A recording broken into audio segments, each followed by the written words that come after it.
Capítulo 2. Tenho chegado a habituar-me tanto a uma visão externa de mim mesmo, sendo ao mesmo tempo pintor e modelo, que não é de admirar que falta ao meu estilo a bendita graça da espontaneidade.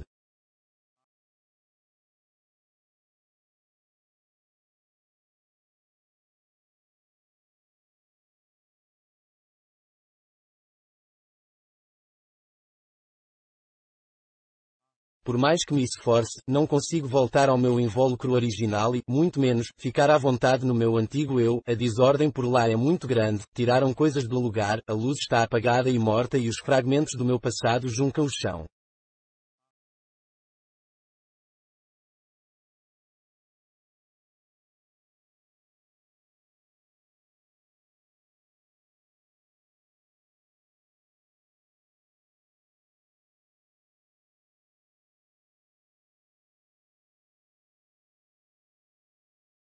Foi um passado bem feliz, posso dizer.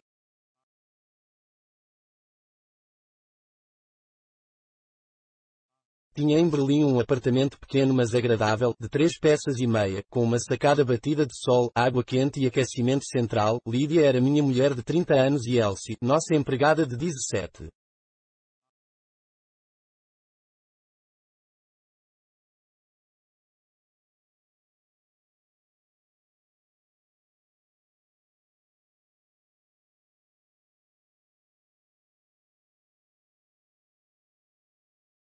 Perto, ficava a garagem onde era guardado aquele delicioso carrinho, azul escuro, de 2 lugares, comprado a prestações.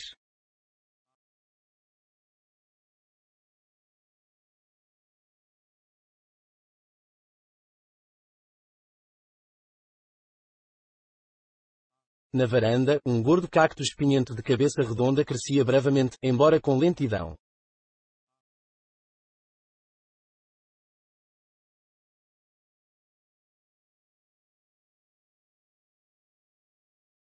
Comprava os meus cigarros sempre no mesmo varejo e era recebido ali com um radioso sorriso.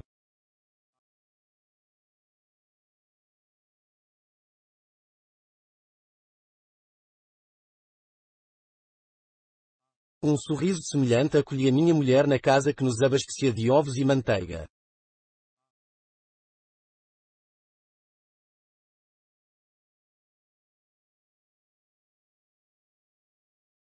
Aos sábados à noite, íamos a um café ou ao cinema.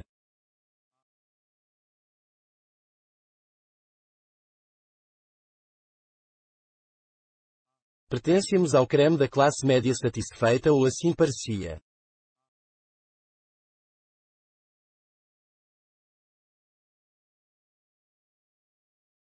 Não costumava, porém, quando chegava em casa, tirar os sapatos para estender-me no divã com o jornal da tarde na mão.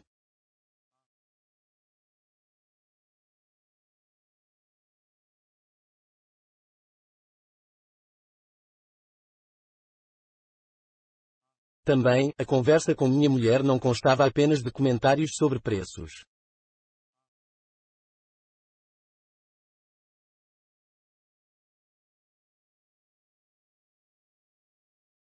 Meus pensamentos nem sempre pairavam em torno das aventuras do chocolate.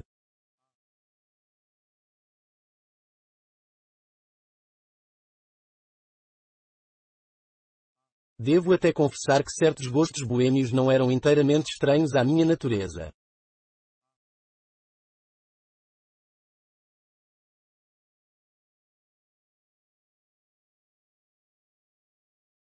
Quanto à minha atitude para com a nova Rússia, cumpre-me declarar desde já que eu não tinha a mesma opinião de minha mulher.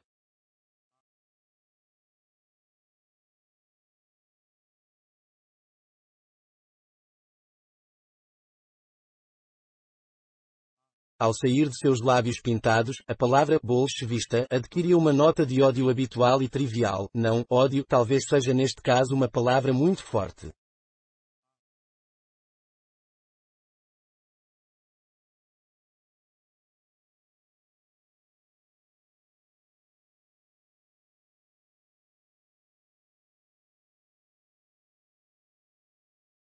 Era alguma coisa simples, elementarmente feminina, pois ela detestava os bolchevistas como se detesta a chuva, especialmente aos domingos, ou os percevejos, especialmente em novos alojamentos, e bolchevismo significava para ela uma coisa incômoda como um resfriado.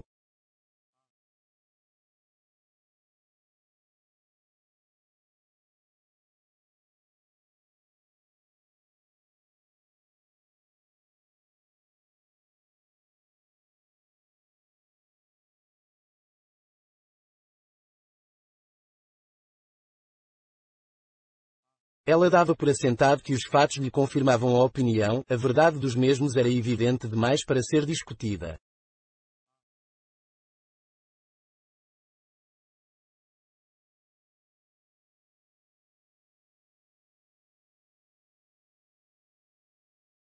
Os bolchevistas não acreditavam em Deus, isso era mau da parte deles, mas que era que se podia esperar de sádicos e desordeiros.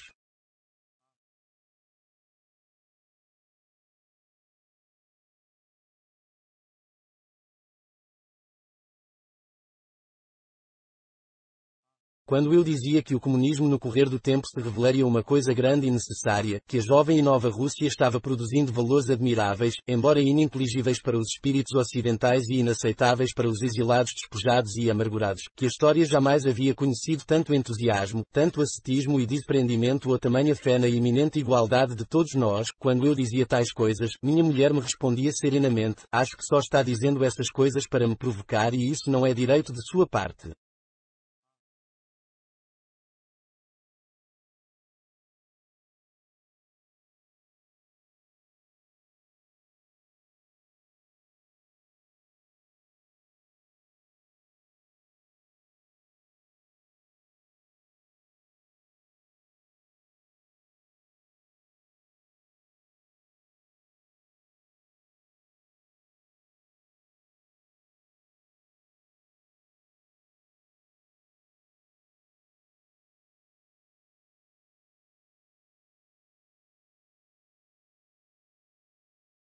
Mas acontece que eu estava falando muito a sério, pois sempre acreditei que o variegado emaranhamento de nossas vidas incertas exige transformações tão essenciais assim, que o comunismo realmente criará um mundo belamente quadrado de camaradas idênticos e robustos, de ombros largos e microcéfalos e que uma atitude hostil em relação ao mesmo é não só infantil mas também preconcebida. Lembra-me a cara que minha mulher faz, narinas dilatadas e uma sobrancelha arqueada, a ideia infantil e preconcebida de uma vamp, sempre que se vê diante de um espelho.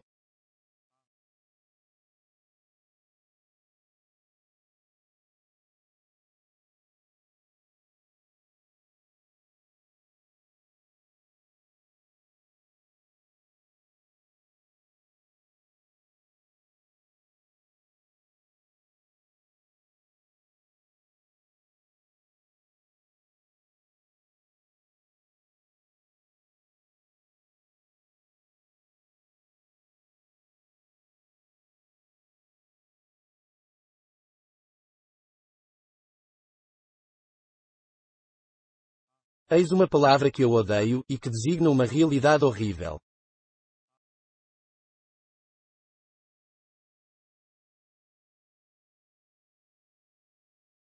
Não tenho mais essas coisas desde que deixei de fazer a barba.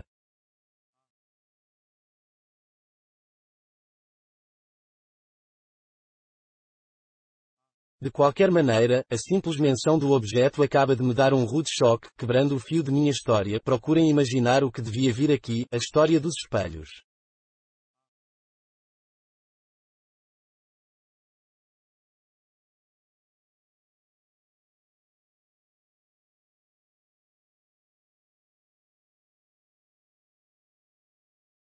Depois, também, há canalhas e monstros entre os espelhos, um pescoço nu, ainda que ligeiramente se estica de repente para baixo num abismo de carne que vai encontrar o abismo que se estende de baixo, numa nudez de maçapão rosado que sobe de um ponto abaixo do cinto para fundir-se numa só.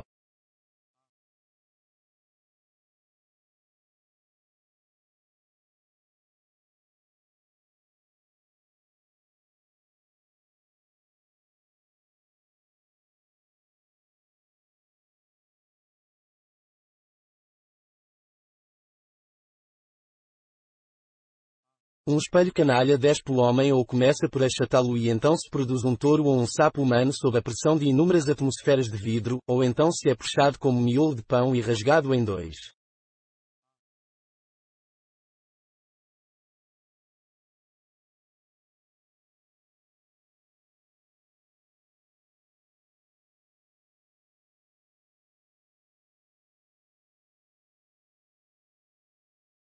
É bastante, vamos continuar, as gargalhadas não estão na minha linha.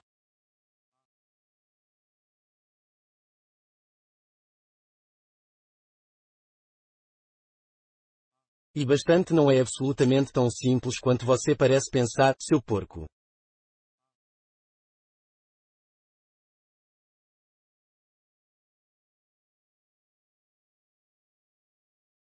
Ah, sim, vou chamar-lhe nomes feios e ninguém me pode impedir.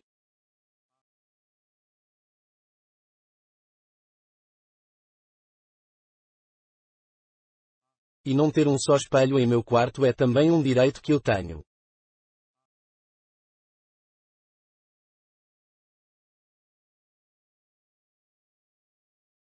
Na verdade, ainda que me veja diante de um, ora, que tenho a temer, ele mostraria um estranho barbado, porque essa barba minha cresceu prodigiosamente e em muito pouco tempo também.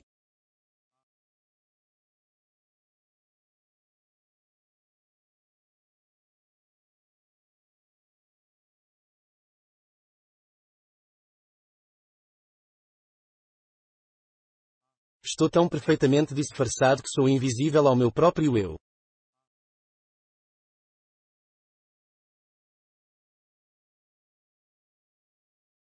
O cabelo brota de todos os poros.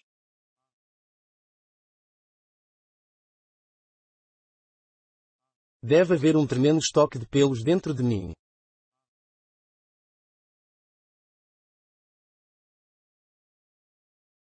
Escondo-me dentro dessa selva natural que cresceu de mim.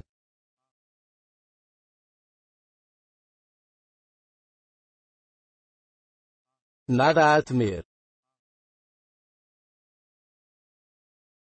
Tola superstição. Olhe, vou escrever de novo aquela palavra.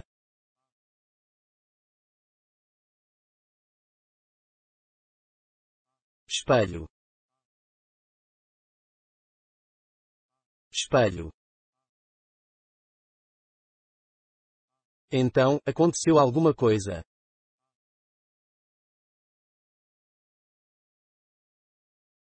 Espelho, espelho, espelho.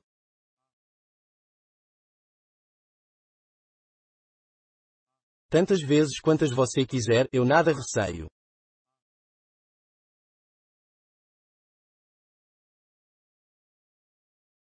Um espelho.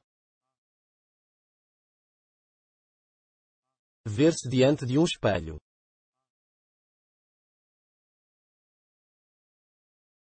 Referia-me a minha mulher ao falar disso.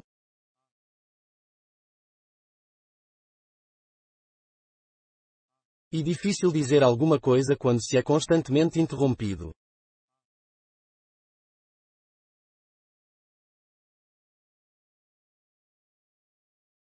Por falar nisso, minha mulher é também dada às superstições.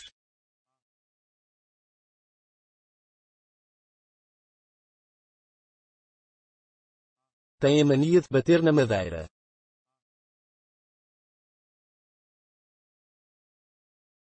Apressadamente, com um ar de decisão, os lábios apertados, corre os olhos em torno à procura de alguma madeira nua e não envernizada, acha apenas a parte inferior de uma mesa, tocando-a então com os dedos gordos pequenas almofadas de carne em torno das unhas cor de morango que, apesar do esmalte, nunca estão completamente limpas, unhas de criança, toca a madeira rapidamente enquanto a menção de felicidade ainda para quente no ar.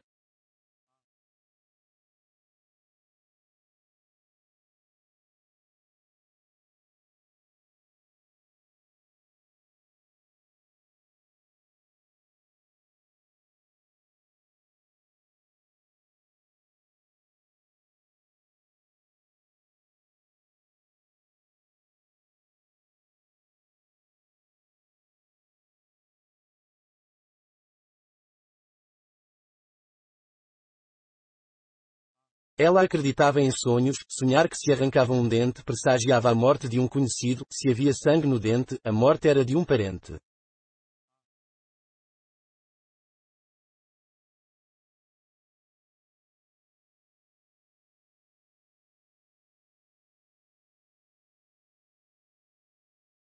Um campo de margaridas indicava um reencontro com quem tinha sido o primeiro amor, pérolas significavam lágrimas.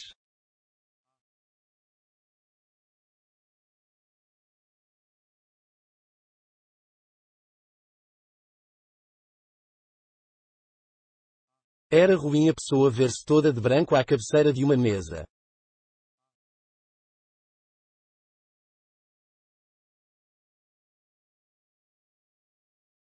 Lama representava dinheiro, um gato era traição e o mar queria dizer perigo para a alma.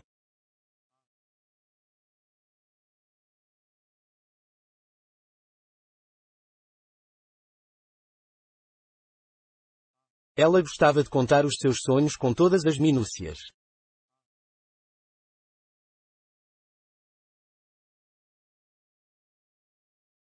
Ah, estou escrevendo dela no pretérito imperfeito.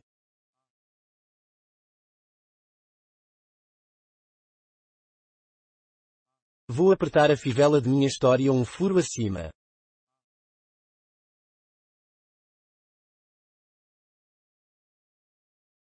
Ela odeia Lloyd George, se não fosse ele, o Império Russo não teria caído, diz em geral, eu poderia estrangular aquele inglês com minhas próprias mãos.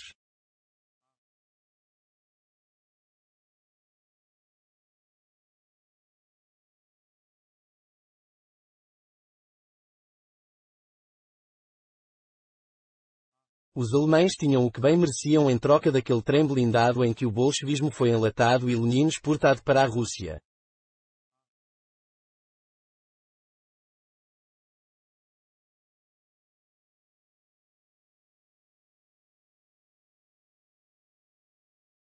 Falando dos franceses, diz, sabe, Ardalion, um primo dela que tinha lutado com o exército branco, diz que eles procederam como verdadeiros canalhas em Odessa durante a evacuação.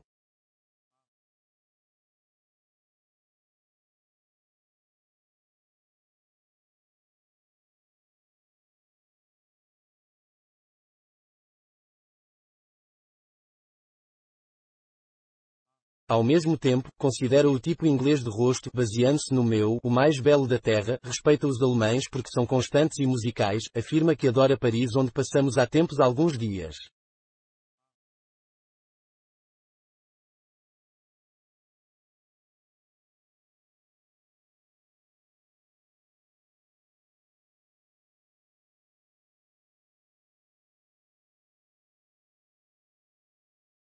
Essas opiniões dela se mostram tão inabaláveis como estátuas nos seus pedestais.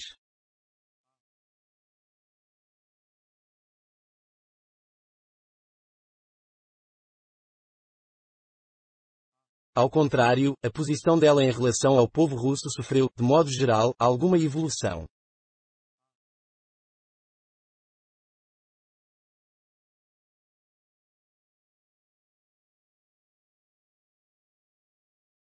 Em 1920, ela ainda dizia, o genuíno camponês russo é monarquista, agora diz, o genuíno camponês russo está extinto.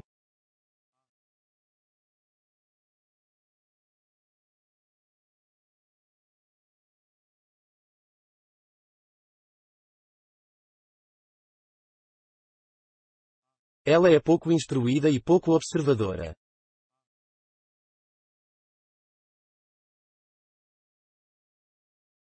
Descobrimos um dia que para ela o termo místico se relacionava de modo vago com mistério e mistura, mas não fazia a menor ideia do que um místico realmente fosse.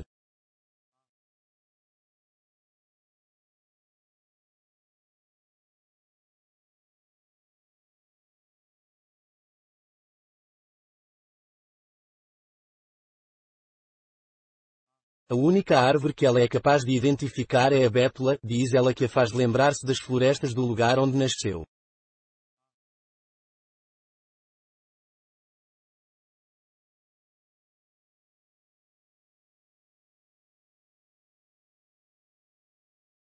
É uma grande devoradora de livros, mas só lê o que há de pior e não guarda nada de memória, passando por cima das descrições mais extensas.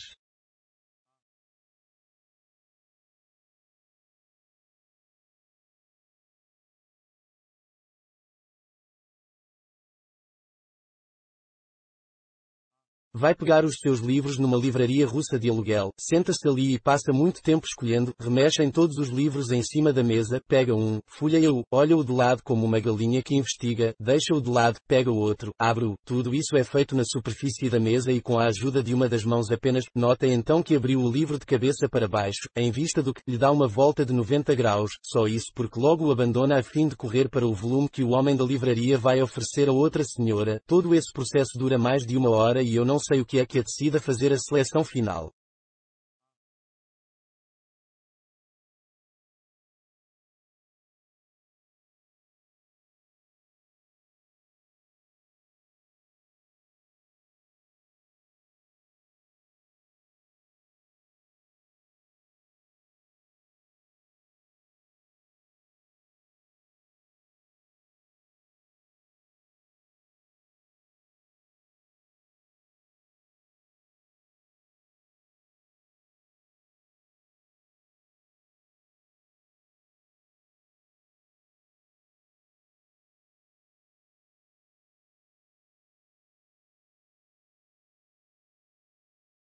Talvez seja o título.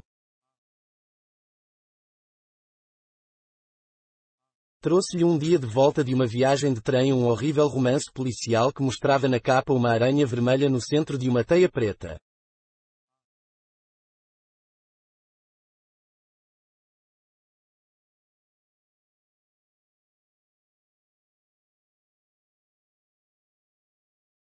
Ela mergulhou no livro e achou-o tremendamente emocionante, sentia que não podia deixar de dar uma espiada no final para ver como tudo acabava, mas como isso estragaria tudo, ela fechou bem os olhos e rasgou o livro de alto a baixo em 2 pedaços, escondeu então a última parte, onde estava a conclusão. Mais tarde, esqueceu o lugar do esconderijo e levou muito tempo rebuscando a casa à procura do criminoso que ela mesma escondera, repetindo a cada instante em voz baixa, era tão interessante, terrivelmente emocionante, vou morrer se não descobrir.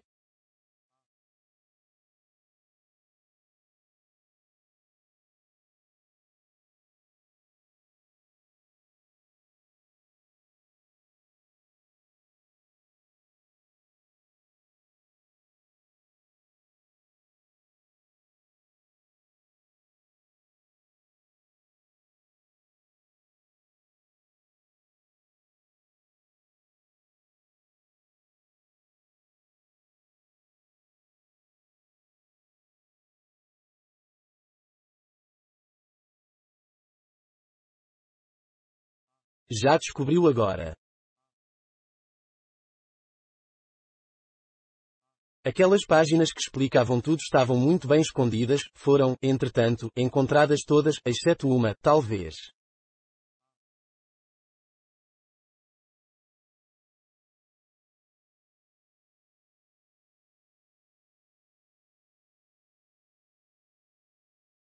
Na verdade, muitas coisas aconteceram, estão agora devidamente explicadas.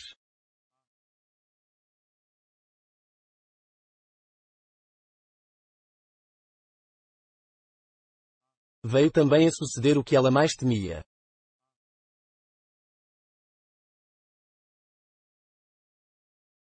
De todos os presságios era o mais fantástico.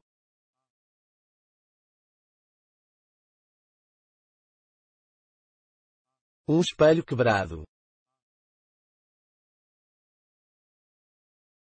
Aconteceu, sim, mas não exatamente de maneira comum.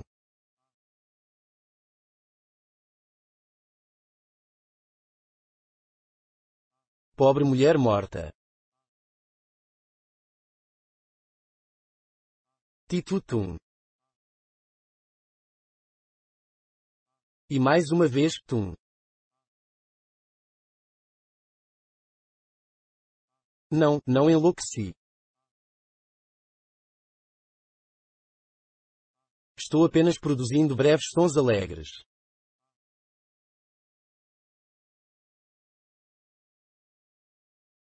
Trata-se da espécie de alegria que se experimenta quando se engana alguém no dia 1º de abril, e eu enganei lindamente alguém.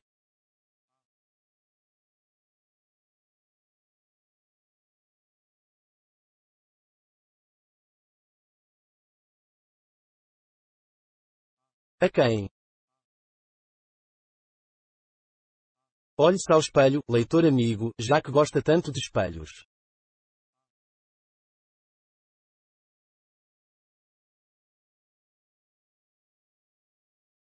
E agora, de repente, sinto-me triste, desta vez de verdade.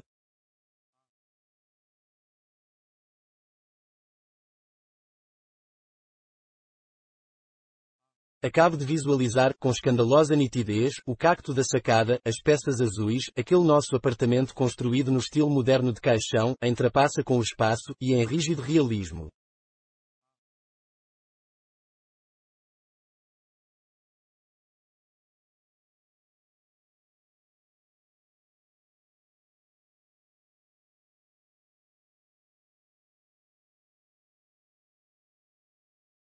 E ali, no meu mundo de nitidez e limpeza, a desordem espalhada por Lídia e o adocicado e vulgar trave de seu perfume.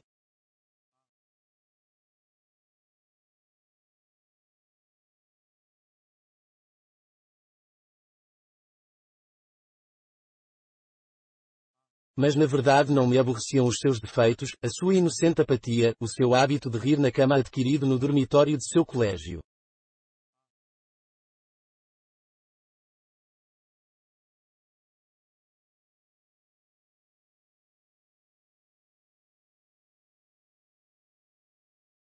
Nunca discutíamos e eu nunca me queixava de coisa alguma, nem mesmo quando ela dizia os maiores disparates em público ou se vestia com absoluta falta de gosto.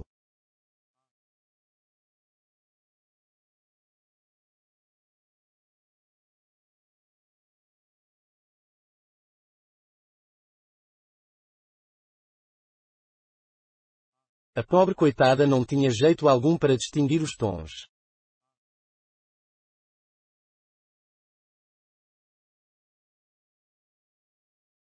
Pensava que tudo estava muito certo se as cores principais combinassem, satisfazendo inteiramente o seu senso de cor e, por isso, podia ostentar um chapéu de feltro verde folha com um vestido verde oliva ou odenil.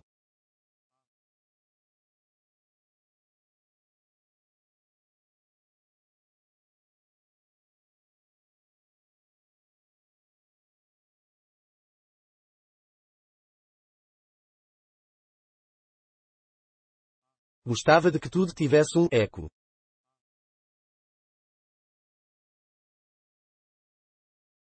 Por exemplo, se a faixa da cintura era preta, ela julgava absolutamente necessário algum debrum ou babado preto na gola do vestido.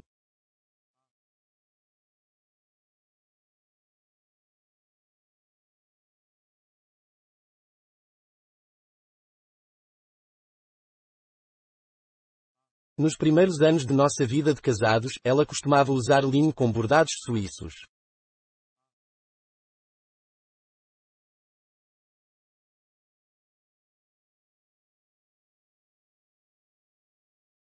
Era perfeitamente capaz de botar um vestido leve com sapatos pesados de outono, não, decididamente, ela não tinha a mais leve noção dos mistérios da harmonia e isso se conjugava com o fato de ser lamentavelmente desmazelada.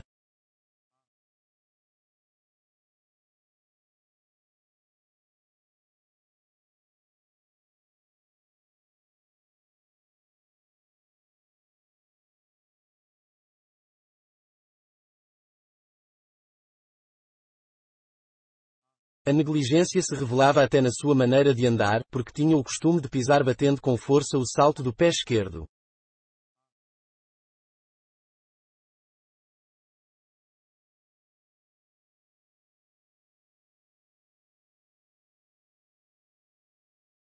Estremecia só de olhar para as gavetas de sua cômoda onde se misturavam desarrumadamente uma mixórdia de panos, fitas, retalhos de seda, o passaporte dela, uma tulipa murcha, algumas peças de peles roídas pelas traças, diversos anacronismos como pelenas que as moças tinham usado séculos antes, e outro lixo impossível desse jeito.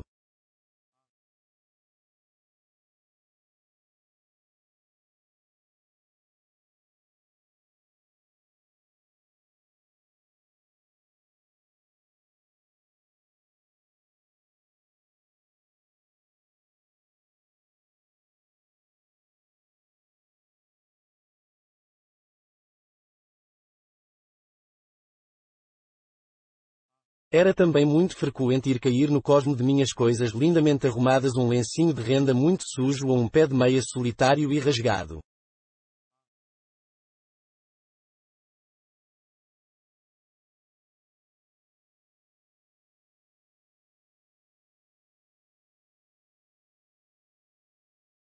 As meias pareciam positivamente queimar-se naquelas ágeis pernas dela.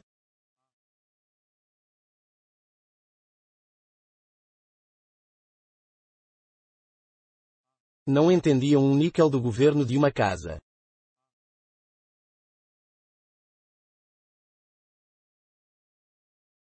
As recepções dela eram terríveis.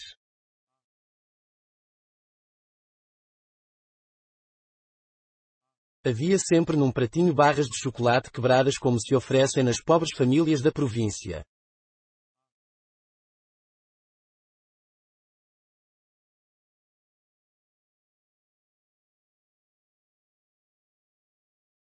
Às vezes, eu ficava sem saber porque era mesmo que a amava.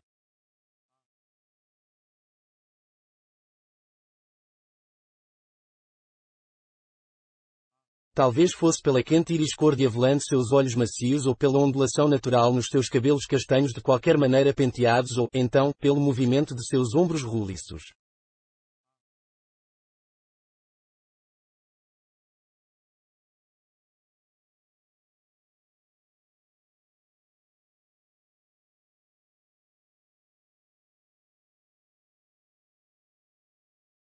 Mas a verdade era provavelmente que eu a amava porque ela me amava.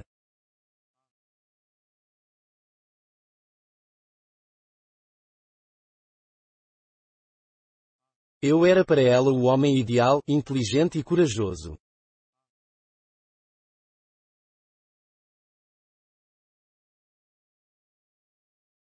E ninguém se vestia melhor do que eu.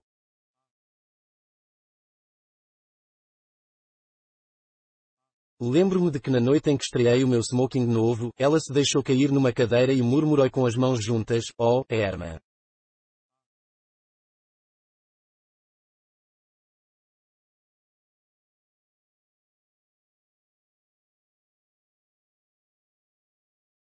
Era um encantamento que raiava de certo modo pela angústia celestial.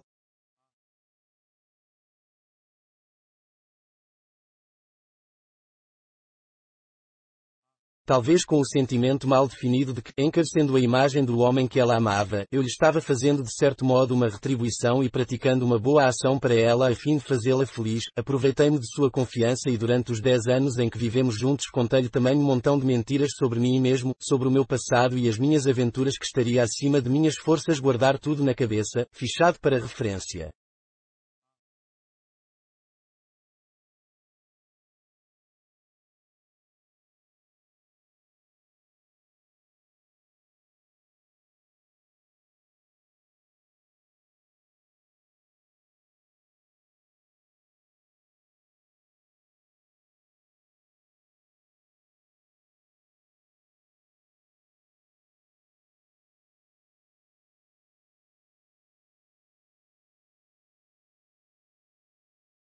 Mas ela costumava esquecer tudo.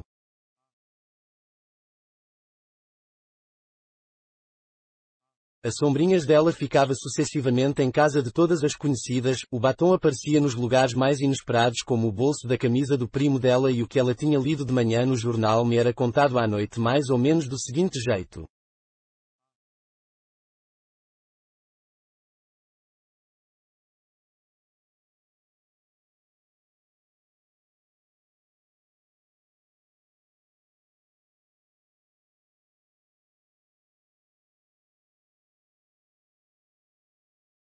Deixe ver, onde foi que isso e que foi exatamente que eu li, estava quase me lembrando, oh, veja se me ajuda.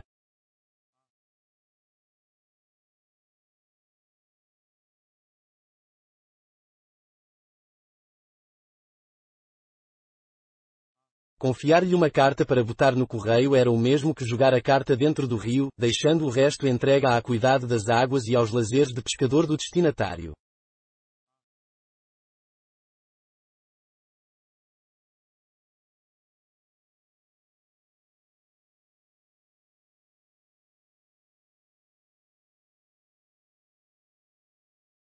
Confundia datas, nomes e caras.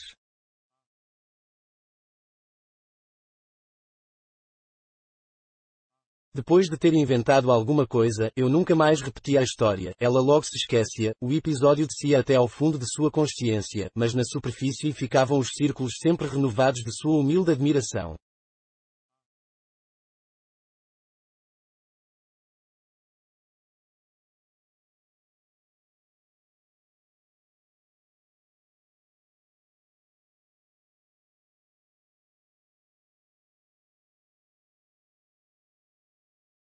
O amor quase a fazia atravessar a fronteira que lhe limitava todos os sentimentos.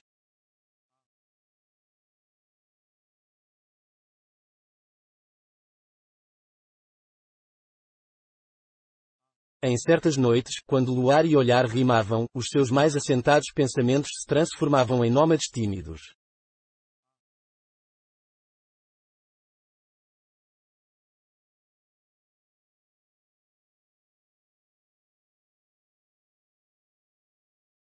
Isso não durava muito, os pensamentos não se afastavam demais e o mundo se trancava de novo, e era um mundo bem simples. A maior complicação que nele surgia consistia na procura de um número de telefone que ela havia anotado numa das páginas de um livro da livraria de aluguel, justamente tomado por empréstimo pela pessoa a quem ela queria telefonar.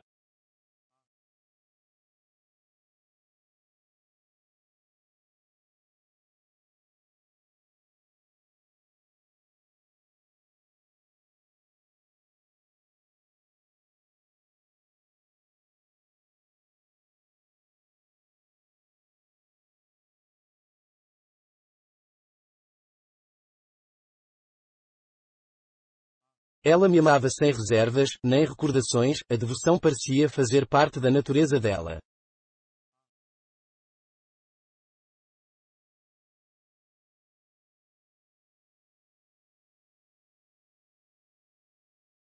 Não sei porque voltei a falar dela no pretérito, mas não liguem a isso, é mais fácil para a minha pena.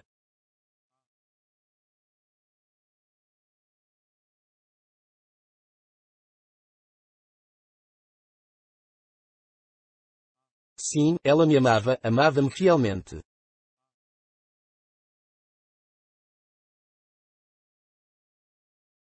Gostava de examinar-me o rosto de um lado ao outro, com o indicador e o polegar abertos ao jeito de um compasso, media-me as feições, a área mais ou menos áspera acima do lábio superior com o seu longo sulco mediano e a testa espaçosa com as suas saliências gêmeas acima das sobrancelhas, a unha do indicador seguia sempre as rugas ao lado de minha boca, a qual ficava sempre bem fechada e era insensível às cócegas.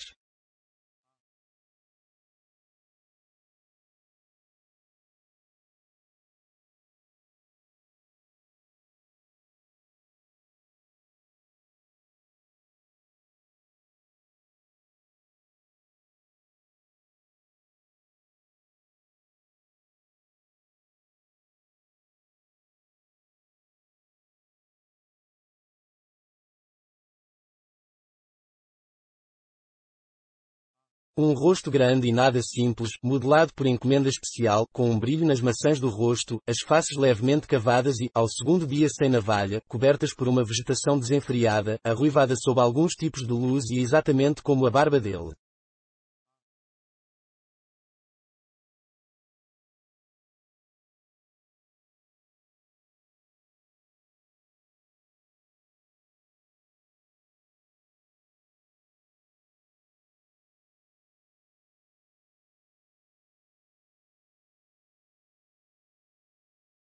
Só os nossos olhos não eram idênticos, mas a semelhança que entre eles existia era uma pura superfluidade, desde que os olhos do homem estavam fechados quando ele se estendia no chão diante de mim, embora eu nunca tivesse visto mas apenas sentido minhas pálpebras fechadas, sei que não eram diferentes em nada dos beirais dos olhos dele, boa expressão esta.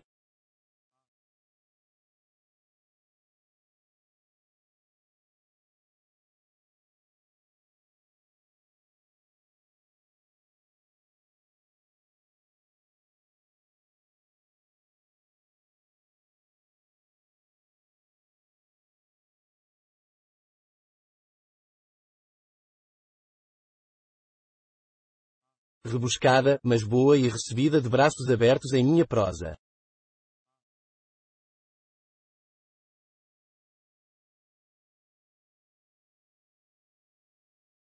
Não, não estou ficando absolutamente nervoso, o meu domínio sobre mim mesmo é perfeito.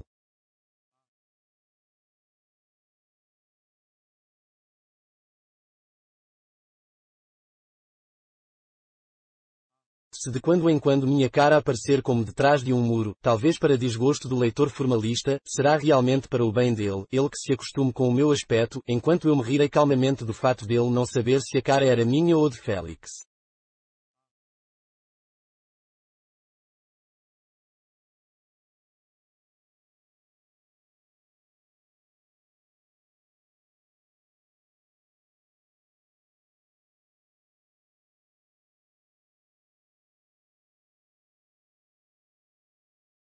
Aqui estou eu, e então desapareço, ou talvez não fosse eu.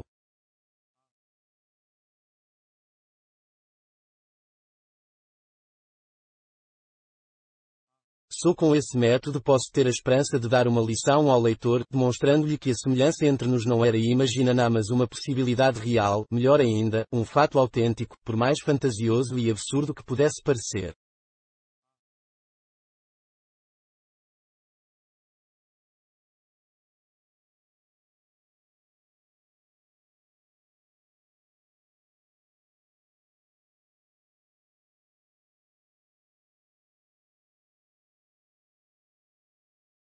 Quando cheguei a Berlim de volta de Praga, encontrei Lídia na cozinha tratando de bater um ovo dentro de um copo, geminha como nós dizíamos.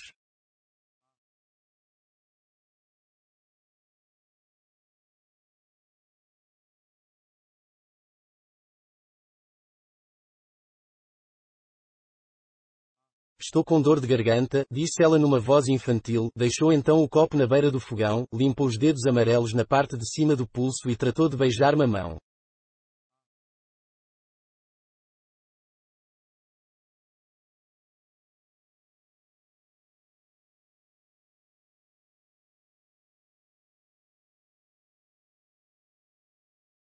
Tinha um vestido cor-de-rosa, meias cor-de-rosa e chinelas velhas.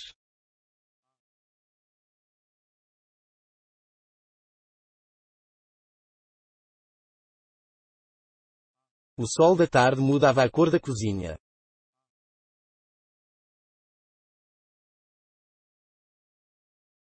Ela recomeçou a mexer com a colher a grossa massa amarela, fazendo ranger levemente o açúcar triturado, ainda estava pegajoso pois a colher não se movia suavemente com a aveludada ovalidade que era necessária.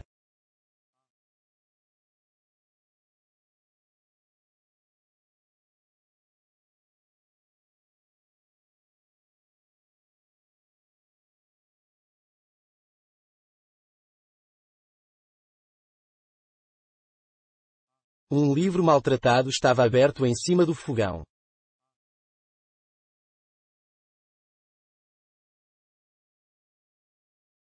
Havia a seguinte nota escrita na margem de uma página por uma pessoa desconhecida com um lápis de ponta rômboda, dizia, e triste, mas é verdade, com mais 3 pontos de exclamação com os respectivos pontinhos fora desse lugar certo.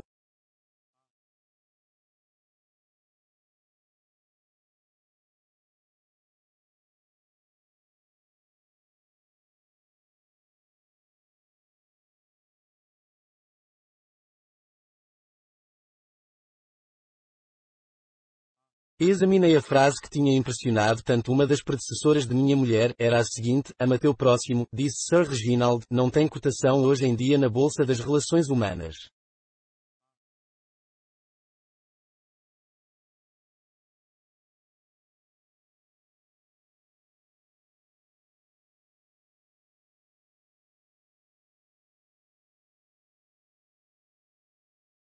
Então, fez boa viagem? Perguntou Lídia continuando vigorosamente a rodar a manivela do moinho de café, com a parte da caixa firmemente presa entre os joelhos.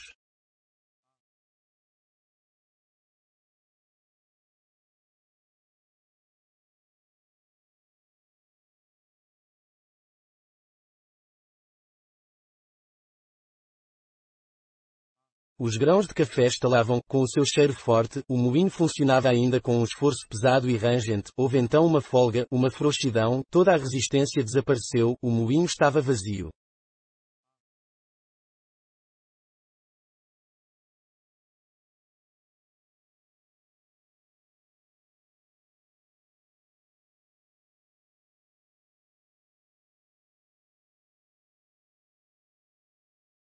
fiquei mais ou menos desorientado.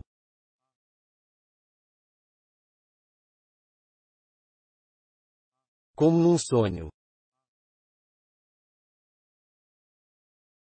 Ela estava fazendo geminha e não café.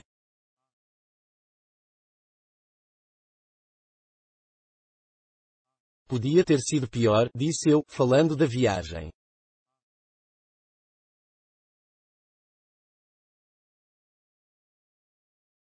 E você, como foi que passou?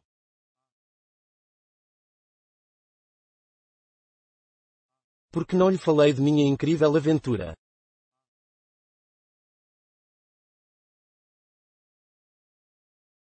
Eu, que era capaz de falsificar para ela portentos aos milhões, parecia não ter coragem, com esses meus lábios poluídos, de contar-lhe um portento que era verdadeiro.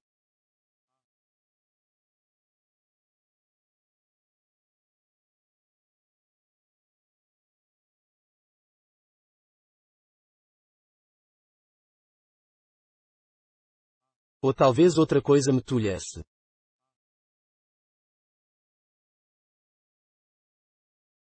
Um escritor não mostra a ninguém o seu primeiro borrão, uma criança ainda no ventre não é chamada de Tom ou de Bale, um selvagem se abstém de dar nome a objetos de origem misteriosa e temperamento incerto, a própria Lídia não gostava de que eu lesse um livro que ela ainda não tivesse acabado.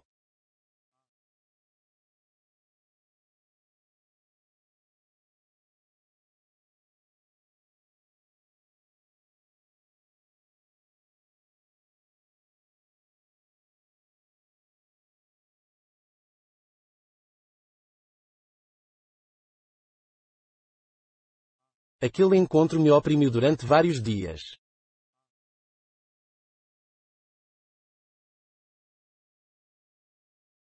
Afligia-me estranhamente pensar que durante todo o tempo meu sósia estava percorrendo estradas que me eram desconhecidas, mal alimentado, friorento e molhado, talvez com um resfriado.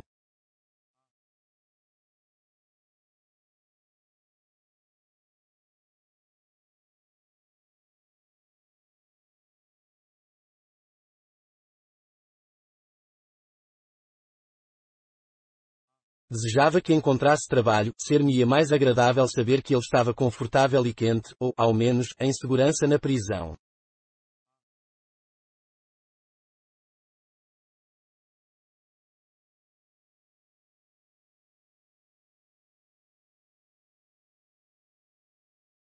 Apesar disso, não tinha absolutamente a intenção de empreender quaisquer medidas capazes de melhorar-lhe a situação.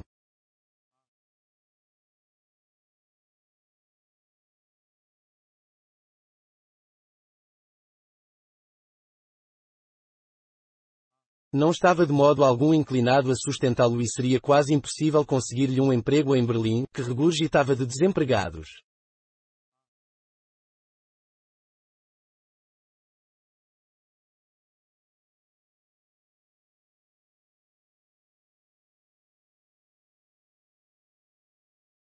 Na verdade, para falar com toda a sinceridade, julguei de certo modo preferível mantê-lo a certa distância de mim, como se qualquer aproximação pudesse quebrar o encantamento de nossa semelhança.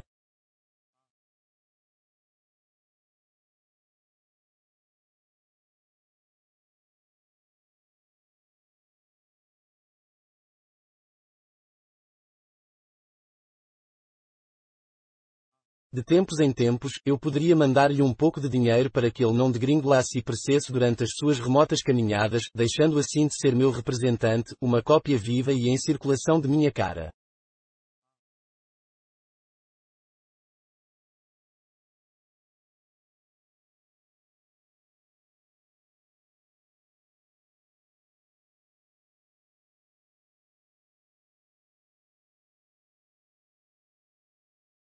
Pensamentos bondosos, mas ociosos desde que o homem não tinha endereço certo.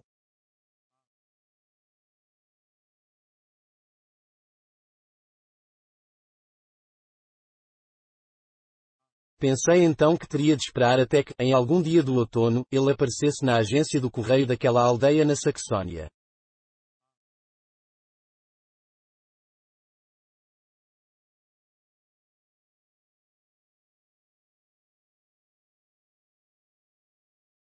Maio passou e em meu espírito sarou a lembrança de Félix.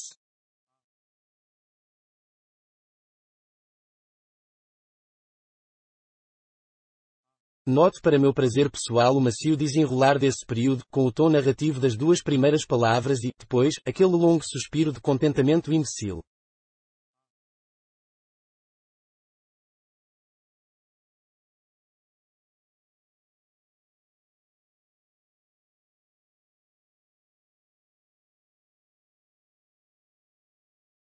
Entretanto, os amantes de sensações poderiam ter interesse em observar que, de modo geral, o verbo sarar só se emprega de referência a feridas e doenças.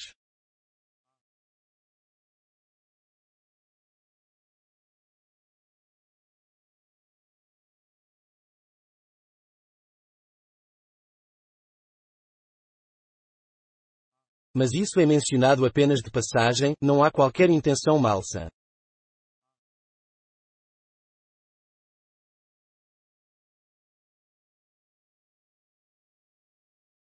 Há mais alguma coisa que eu gostaria de notar agora, escrever se tornou muito mais fácil para mim, minha história ganhou ímpeto, consegui pegar o ônibus mencionado no início e, o que é mais, consegui um lugar bem confortável do lado da janela.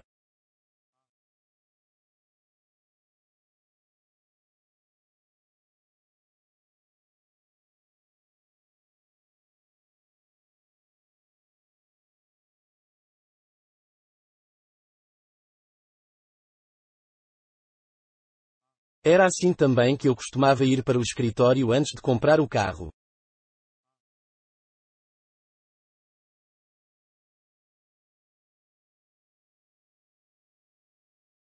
O lustroso e pequenino Ícaros Azul teve de trabalhar pesadamente naquele verão.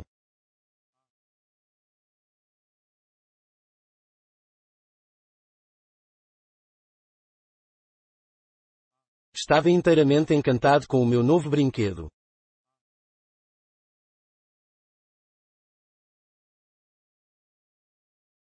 Lídia e eu muitas vezes viajávamos o dia inteiro para o campo.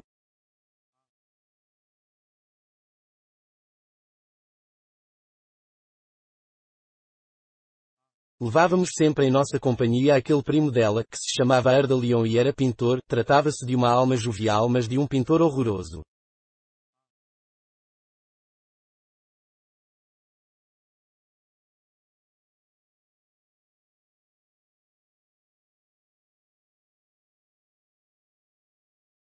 Era em todos os sentidos pobre como um pardal.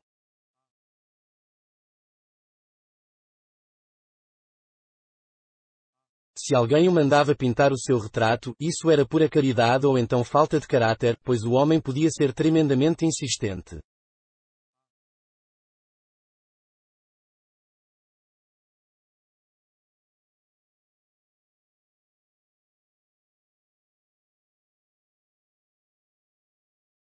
Costumava tomar emprestadas pequenas quantias a mim e com certeza a Lídia também, e é claro que sempre dava um jeito de ficar para o jantar.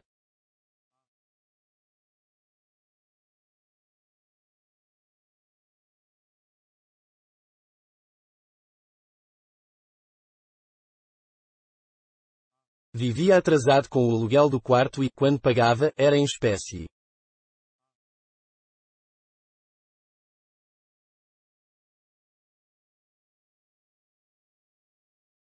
Em naturezas mortas, para sermos exatos, maçãs quadradas numa toalha estendida de viés ou tulipas fálicas num vaso inclinado.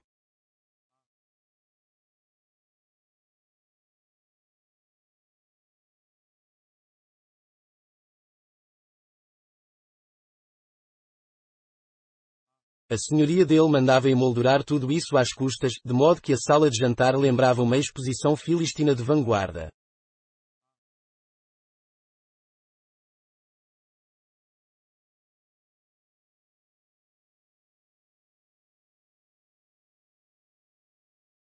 Comia num pequeno restaurante russo que, dizia, tinha espancado, o que significava que lhe havia decorado as paredes, empregava uma expressão ainda mais pitoresca porque era natural de Moscou, onde as pessoas usam uma gíria engraçada cheia de exuberantes trivialidades, não vou tentar traduzi-la.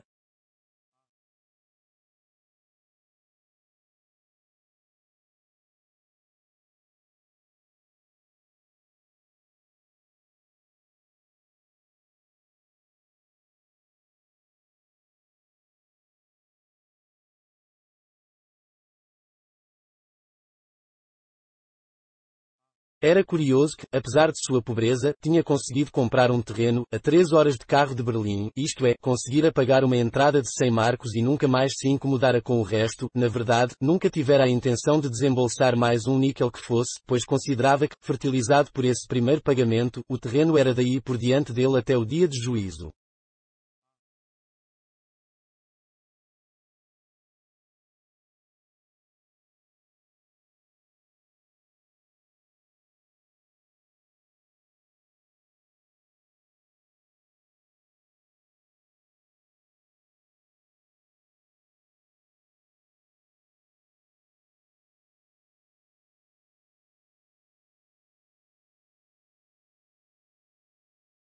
O terreno tinha mais ou menos o comprimento de 2 quadras e meia de tênis e ia dar num lagozinho relativamente belo.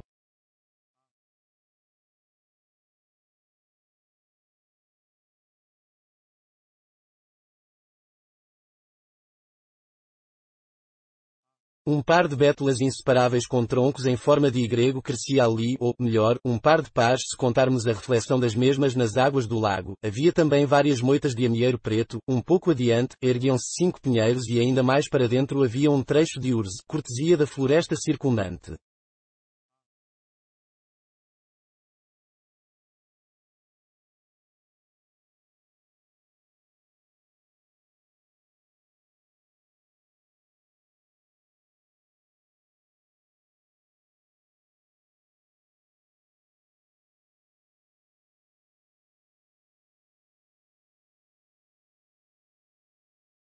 O terreno não era cercado pois o dinheiro não tinha chegado para isso.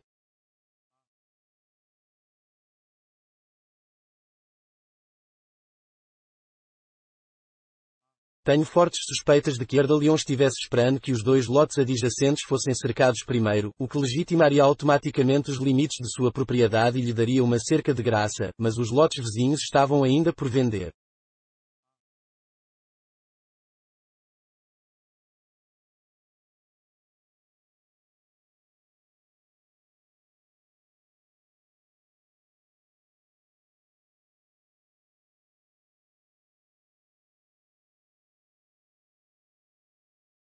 O movimento era escasso nas margens daquele lago, desde que o local era úmido, infestado de mosquitos e muito longe da aldeia. Depois, não havia caminho que o ligasse à estrada principal e ninguém sabia quando esse caminho seria feito.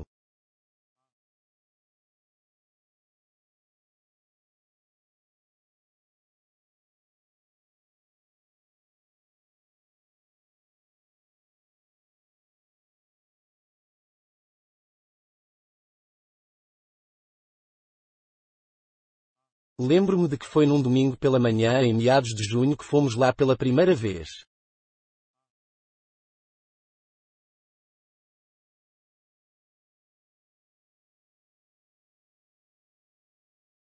No caminho, paramos para pegar o homem.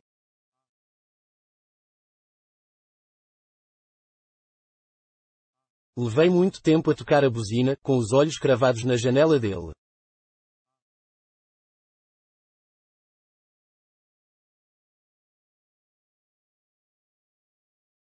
A janela dormia a sono solto.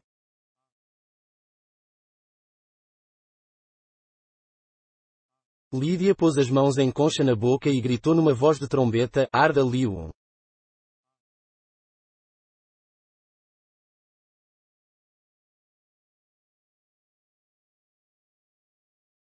Numa das janelas mais baixas, logo acima da tabuleta de um bar que, pelo seu jeito, sugeria que Ardalion devia dinheiro ali, a cortina foi aberta furiosamente e um respeitável cavalheiro parecido com Bismarck e metido num roubo enfeitado de alamares olhou para fora com uma trombeta de verdade na mão.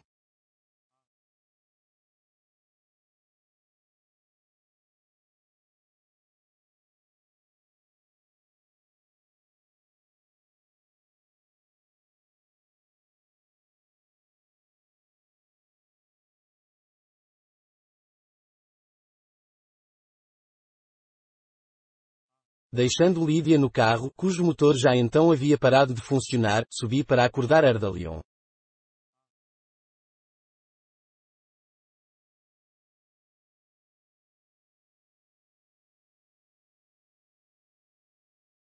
Encontrei-o a dormir. Com o seu maiô de banho de uma só peça.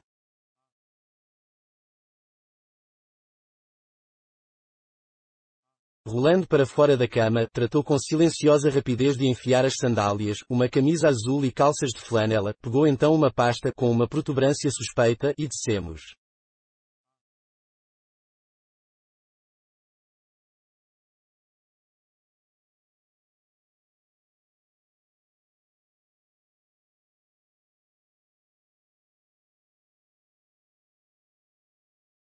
Uma expressão solene e sonolenta não acrescentava a bem dizer qualquer encanto ao seu rosto de nariz grande.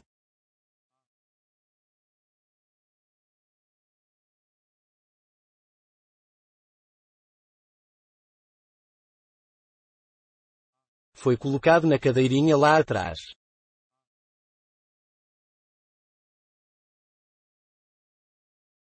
Eu não sabia o caminho.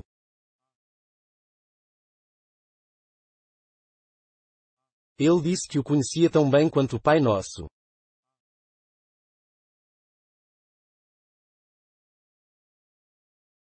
Mas, logo que saímos de Berlim, se perdeu.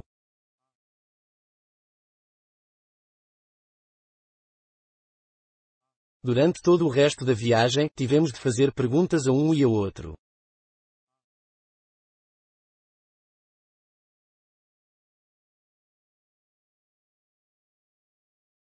Eis uma vista que consola o coração de um proprietário, exclamou Ardalion quando, por volta do meio-dia, passamos por Königsdorf e então corremos pelo trecho de estrada que ele conhecia.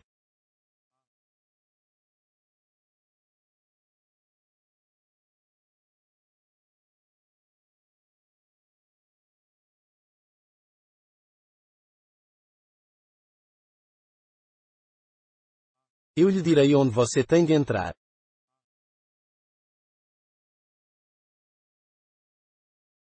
Salve, salve, minhas velhas árvores.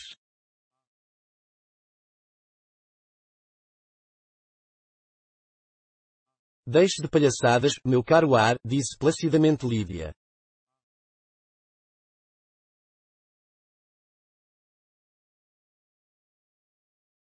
Dos dois lados da estrada, estendiam-se terras desertas e incultas onde só se viam areia e urze, com alguns pinheiros aqui e ali.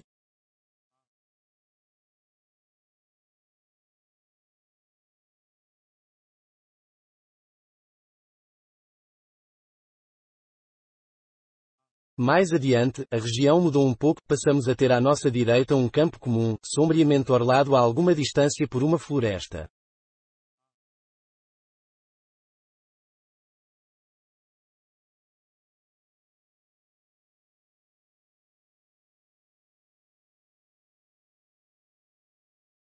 Ardalion começou a agitar-se de novo.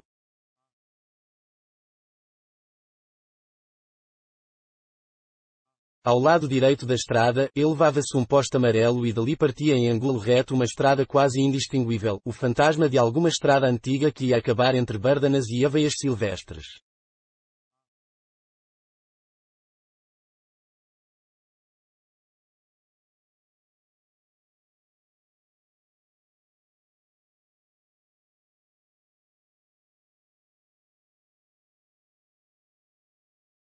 É aqui que se entra, disse Ardalion solenemente e, em seguida, com um resmungo, inclinou-se para a frente sobre mim, porque eu havia pisado nos freios.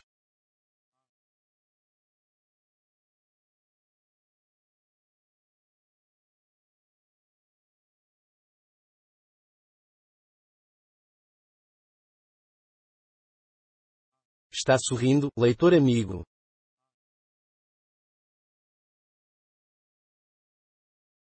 Ora, porque não havia você de sorrir?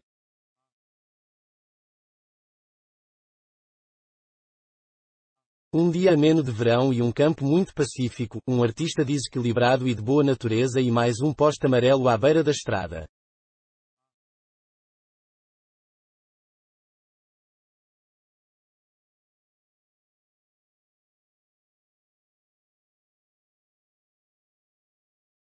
Aquele poste amarelo.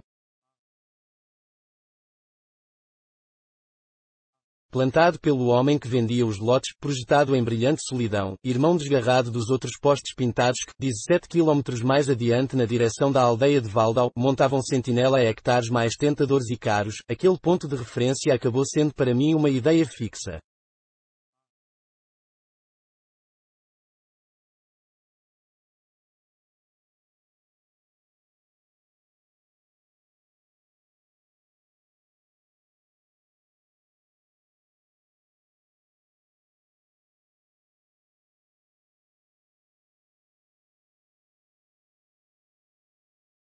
Recortado nitidamente em amarelo numa paisagem difusa, apresentava-se nos meus sonhos.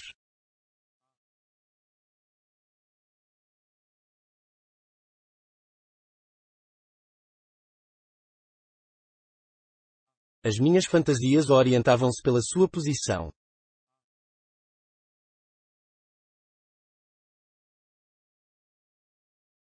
Todos os meus pensamentos a ele revertiam.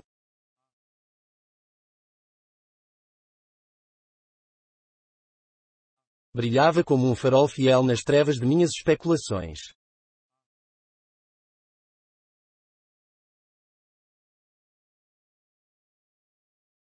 Tenho hoje a impressão de que o reconheci ao vê-lo pela primeira vez, era-me conhecido como uma coisa do futuro.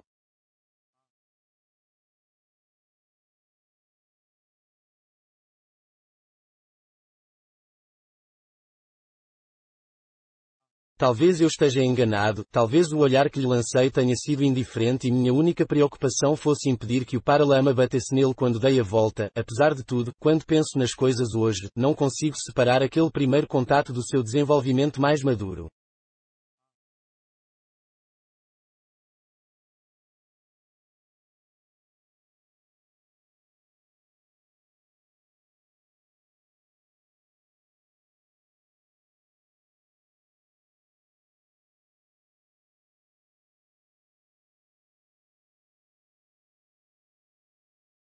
A estrada, como já foi mencionado, perdia-se, apagava-se, o carro rangia zangadamente ao dar solavancos no chão irregular. Parei e dei de ombros.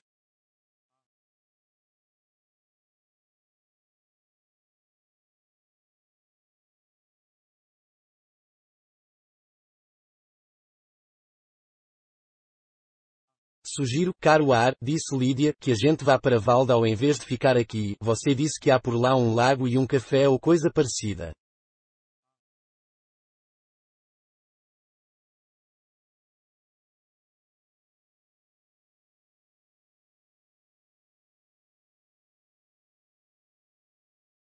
Absolutamente impossível, replicou nervosamente Ardalion.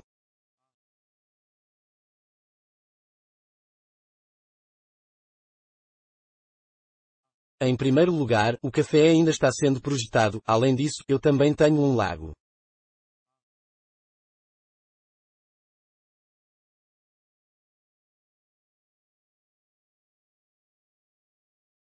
Vamos, caro amigo, continuou ele, voltando-se para mim, ande com este velho ônibus, que não vai arrepender-se.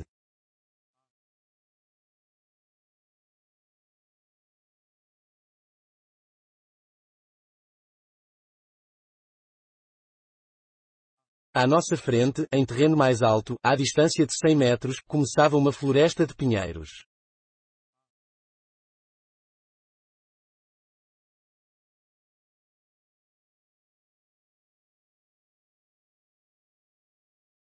Olhei para ela, e juro que tive a sensação de que já a conhecia.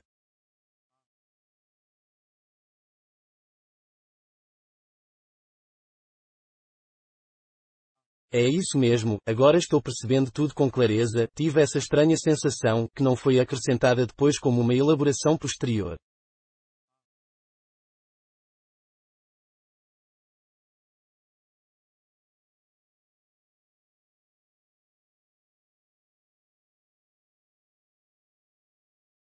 E aquele poste amarelo, como olhou para mim intencionalmente quando me voltei para trás, como se dissesse, estou aqui e às suas ordens.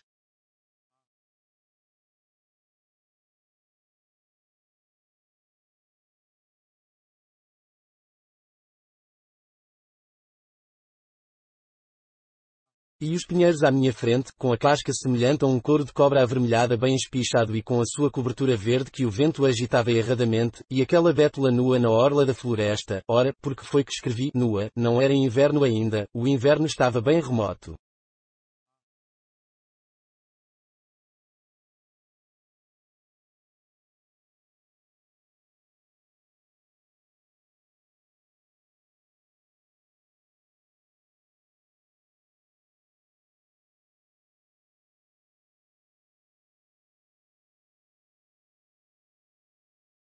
E o dia tão suave e sem nuvens quase, enquanto os grilozinhos balbucianos procuravam zelosamente dizer alguma coisa que começava por Z.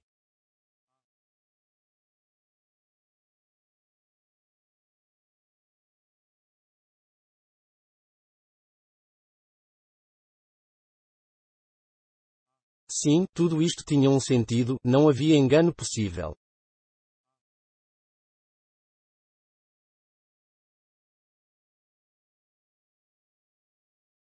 Posso saber onde você quer que eu entre?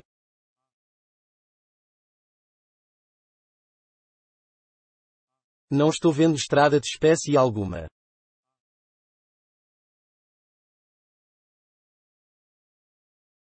Ora, não seja tão exigente assim, disse Ardalion.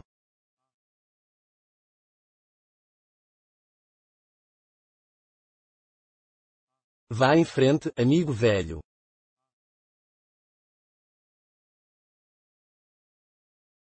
Em linha reta. A entrada é bem ali e, depois de chegarmos à floresta, é um pulo até minha terra.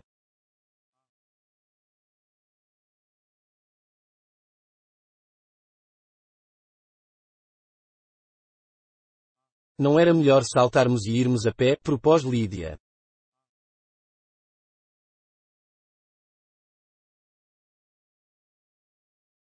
Tem toda a razão, repliquei, ninguém iria pensar em roubar um carro abandonado aqui.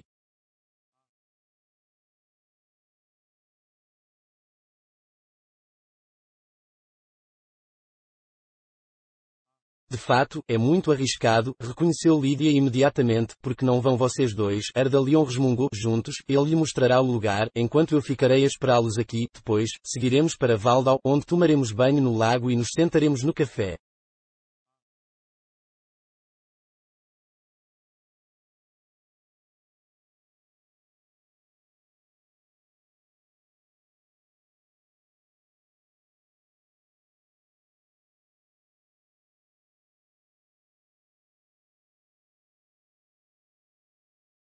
Como vocês são insensíveis, exclamou Ardalion com grande exaltação.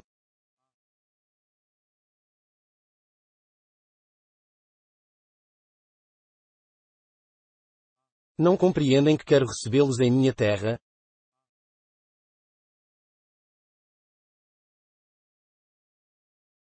Tenho algumas boas surpresas reservadas para vocês.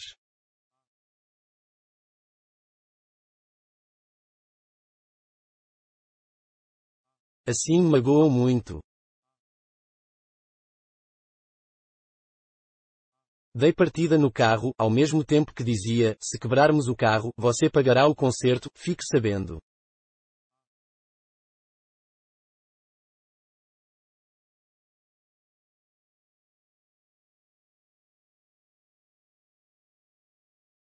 Os solavancos faziam-me saltar do banco, ao meu lado, Lídia saltava também e, atrás, Ardalion saltava e não parava de falar, daqui a pouco, solavanco, chegaremos à floresta, solavanco, e então, duplo solavanco, a URSS facilitará tudo, solavanco.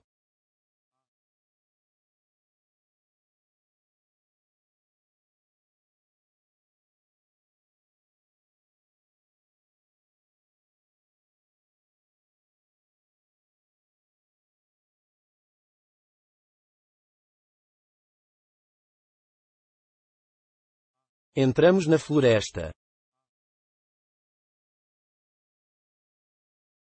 Logo de saída, encontramos areia funda, o motor era acelerado, mas as rodas ficavam no mesmo lugar, afinal, conseguimos sair, então, os galhos começaram a passar pela carroceria do carro, arranhando a pintura.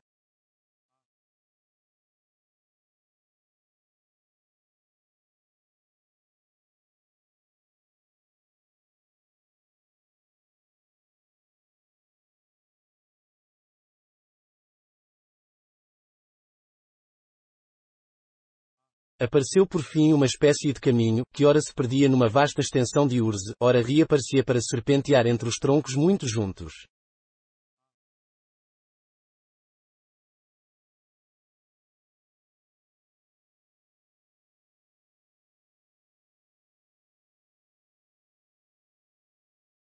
Mais para a direita, um pouco mais para a direita, disse Ardalion.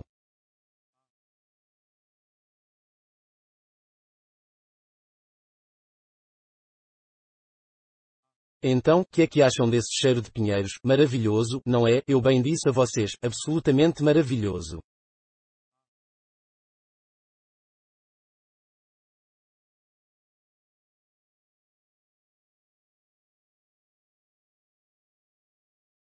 Parem um instante aqui enquanto eu vou investigar.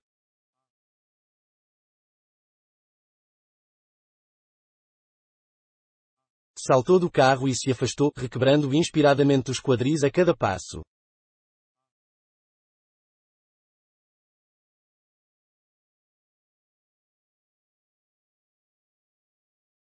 Espero que eu vou também, gritou Lídia, mas ele ia a toda vela e, num instante, a densa vegetação do chão da floresta o encobriu.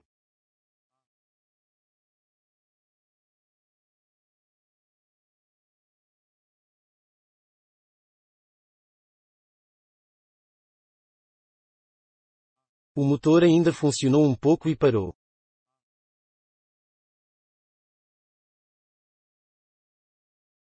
Este lugar é de meter medo, disse Lídia.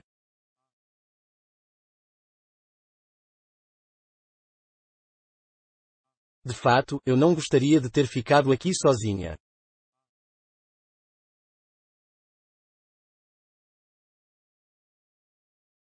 Pode-se aqui ser roubado, assassinado, tudo é possível.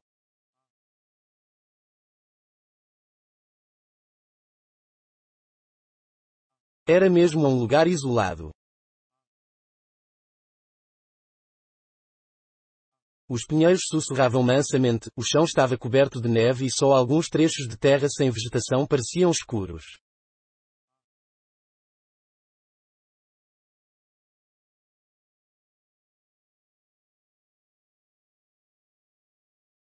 Que absurdo! Como era possível haver neve em junho?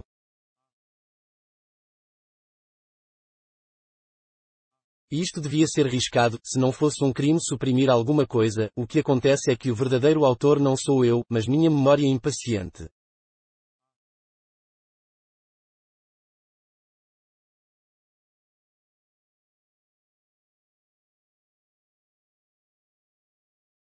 Compreendam o fato como bem quiserem, nada tenho com isso.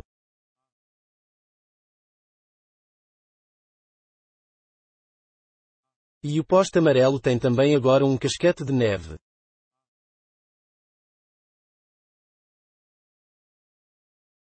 Assim, o futuro tremuluz através do passado.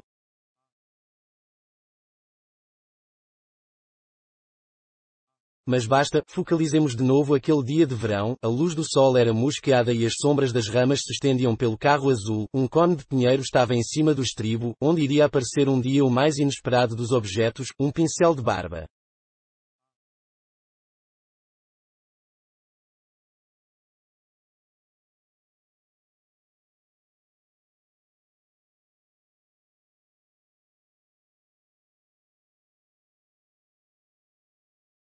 É na terça-feira que eles vêm? Perguntou Lídia.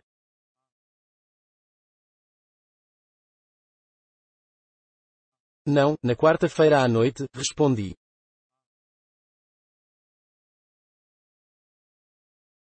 Silêncio. Só espero que não o tragam como da última vez.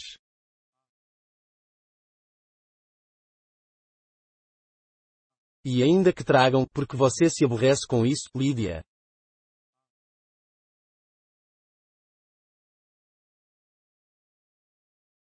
Silêncio. Pequenas borboletas azuis pousam no tomilho.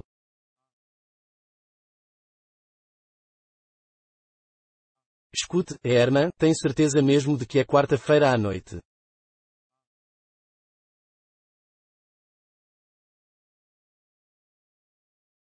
Vale a pena revelar o sentido oculto, estávamos falando de ninharias, aludindo a alguns conhecidos nossos e ao cachorro deles, um bichinho perverso que exigia a atenção de todos os presentes às reuniões. Lídia só gostava de cachorros grandes e com pedigree, quando ela pronunciava a palavra pedigree, as narinas lhe tremiam.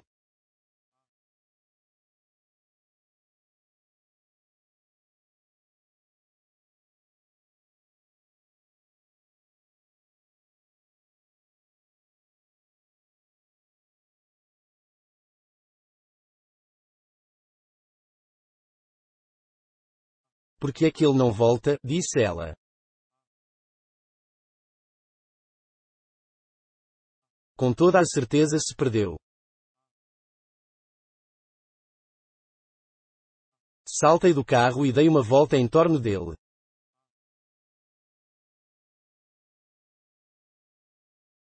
A pintura estava toda arranhada. À falta de coisa melhor, Lídia pegou a pasta de Erdalion com a protuberância, sentiu-a primeiro com as mãos e, depois, abriu-a.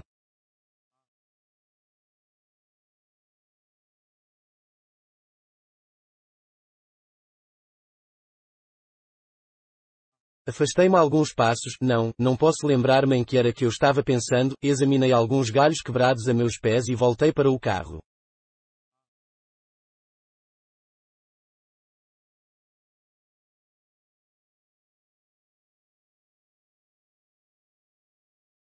Lídia estava sentada no estribo e assobiava baixinho.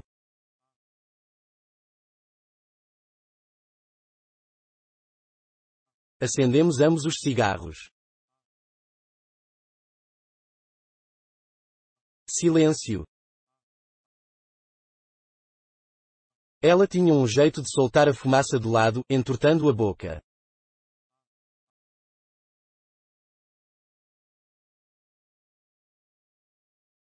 Ouvimos de longe o grito vigoroso de Erdalion.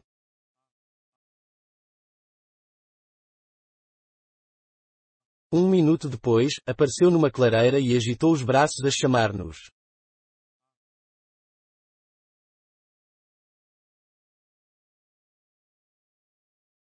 Levamos vagarosamente o carro para onde ele estava, circunnavegando os troncos das árvores.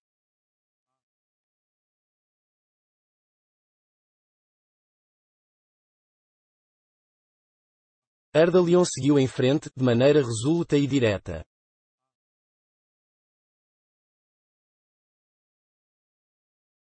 Alguma coisa brilhou à frente, o lago.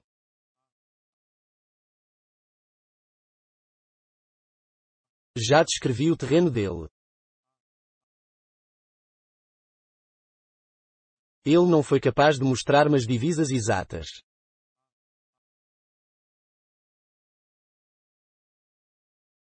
Com grandes passos batidos, media os metros, parava, olhava para trás, curvando a meio a perna que lhe suportava o peso, em seguida, abanava a cabeça e saía à procura de certo toco de árvore que era uma marca já não sei de quê.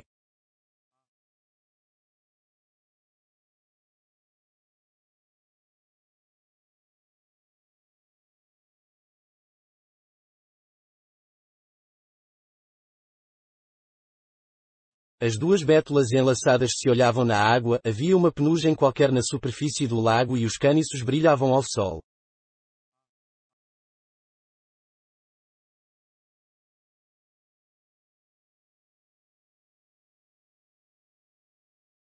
A surpresa prometida por Erdalion era uma garrafa de vodka, a qual, entretanto, Lídia conseguira esconder.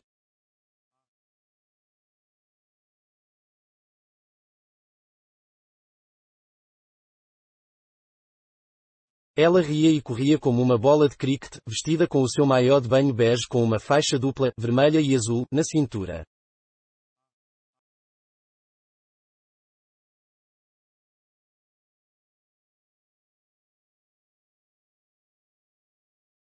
Quando, depois de se cansar de montar nas costas de Erdalion enquanto ele nadava devagar no lago, não me dê beliscões, mulher, senão eu jogo você dentro da água, depois de muitos gritos e de muita água espadanada, ela saiu do lago, as pernas pareceram decididamente cabeludas, mas, logo que secaram, um leve aveludado foi só o que apareceu.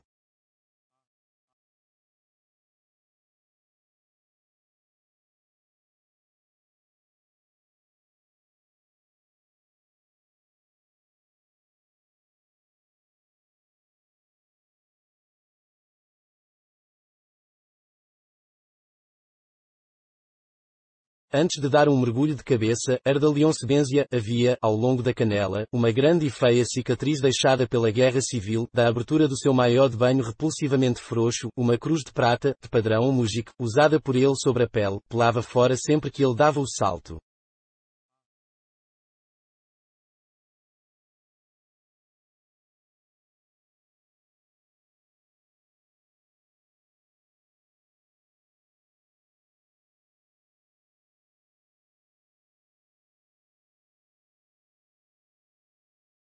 Lídia besuntou-se cuidadosamente com cold cream e se deitou de costas, pondo-se à disposição do sol.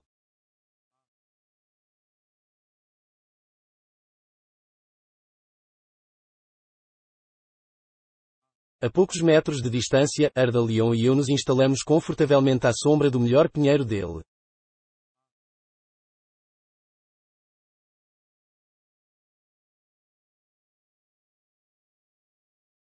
Da sua pasta tristemente murcha, ele tirou lápis e um caderno de desenho, por fim, notei que ele me estava desenhando.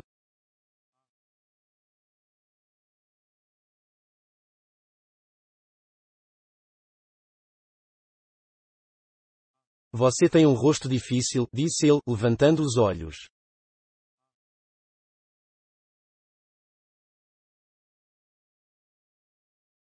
Quero ver, exclamou Lídia pressurosamente, mas sem sair do lugar.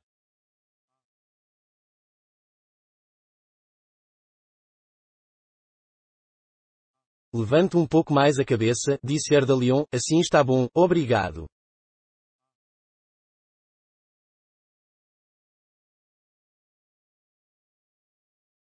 Quero ver, repetiu Lídia um minuto depois.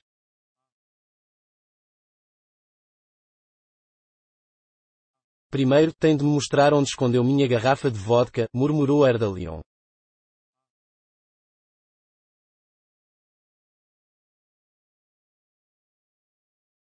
Nada feito, replicou ela, não quero você bebendo em minha presença.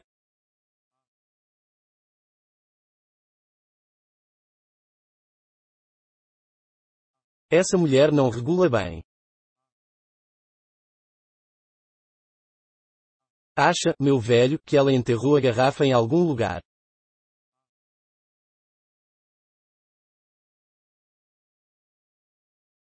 E eu que queria beber com vocês a taça da amizade.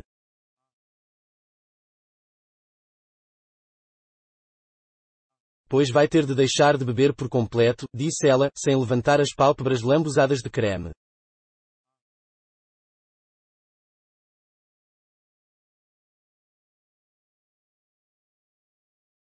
É muito atrevimento, disse Ardalion.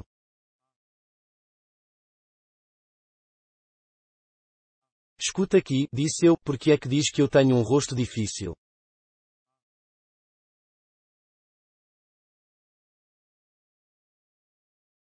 Qual é a dificuldade? Não sei, não consigo pegar seu rosto com o lápis.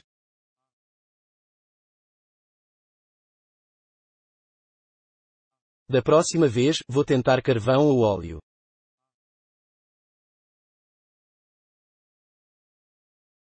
Apagou alguma coisa com a borracha, tirou o pó com as juntas dos dedos e levantou a cabeça.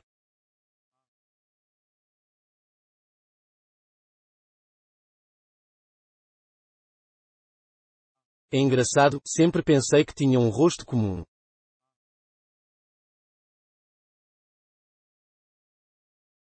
Por que não tenta desenhá-lo de perfil? É isso mesmo, de perfil, exclamou Lídia, que continuava deitada na areia com braços e pernas esticados.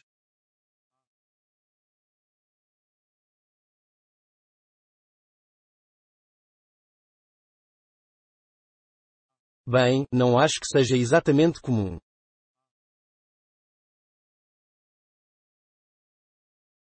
Levante um pouco mais a cabeça, sim.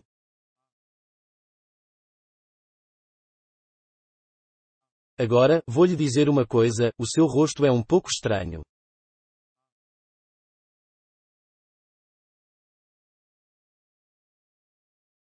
Todas as suas linhas como que deslizam debaixo do meu lápis, deslizam e desaparecem.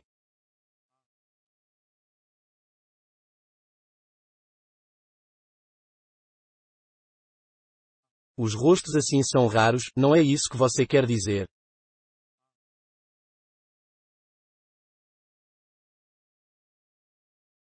Todo o rosto é único, afirmou Ardalion.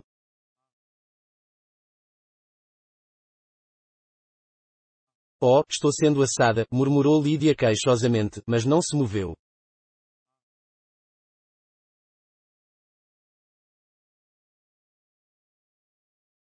Ora, que pretende dizer com essa história de único, não está indo muito longe.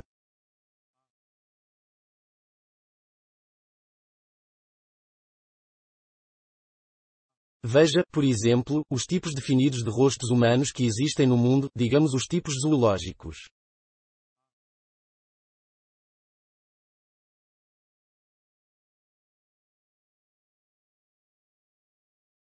Há pessoas com feições de macaco, há também as que se parecem com os ratos ou com os porcos.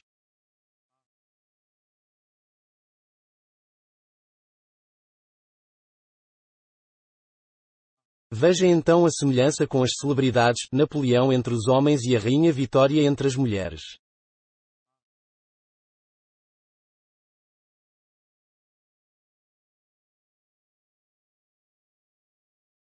Já encontrei quem me dissesse que minha cara lembra a de Amundsen.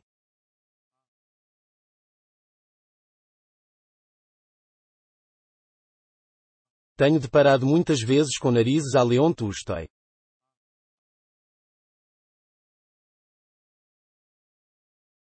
Depois, há o tipo de rosto que faz pensar em determinados quadros.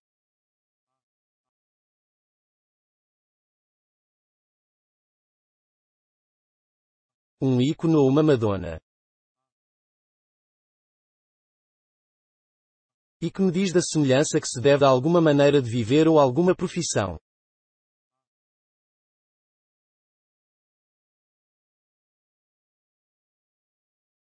Você vai acabar dizendo que todos os chineses são iguais.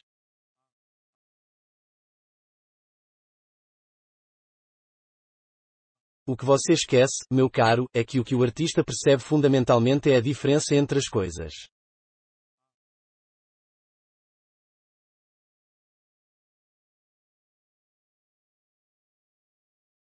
É o vulgo que nota as semelhanças. Quantas vezes já ouvimos Lídia exclamar no cinema, oh, como aquela atriz é parecida com a nossa empregada.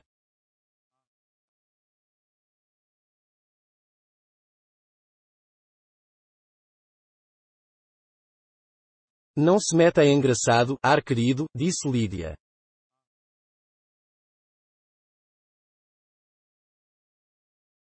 Mas não pode deixar de reconhecer que às vezes é a semelhança que interessa.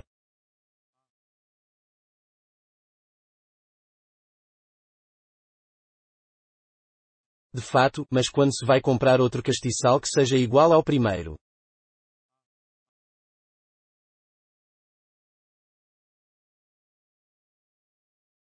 A bem dizer, não há necessidade de continuar a reproduzir a nossa conversa.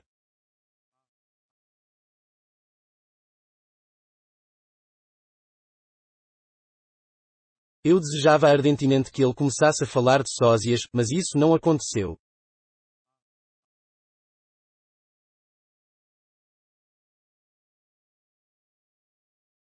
Ao fim de algum tempo, ele largou o seu caderno de desenho.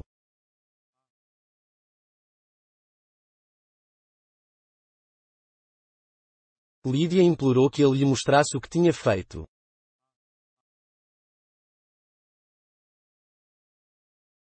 Ardalion disse que só mostraria se ela lhe devolvesse a garrafa de vodka.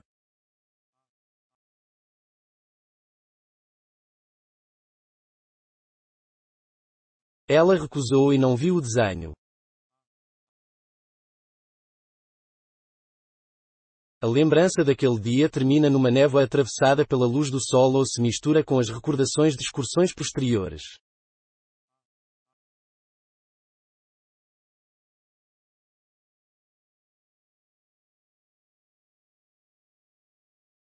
De fato, aquele primeiro passeio foi seguido de muitos outros.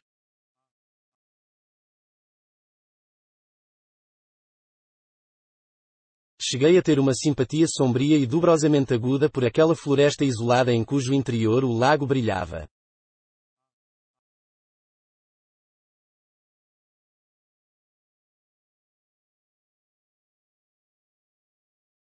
Ardalion tentou intimidar-me para que eu procurasse o gerente e comprasse o terreno contíguo ao dele, mas resisti firmemente, ainda que eu estivesse ansioso por adquirir terrenos, teria do mesmo jeito deixado de tomar uma decisão, pois os negócios andavam muito mal naquele verão e eu estava farto de tudo, aquele meu imundo chocolate me estava arruinado.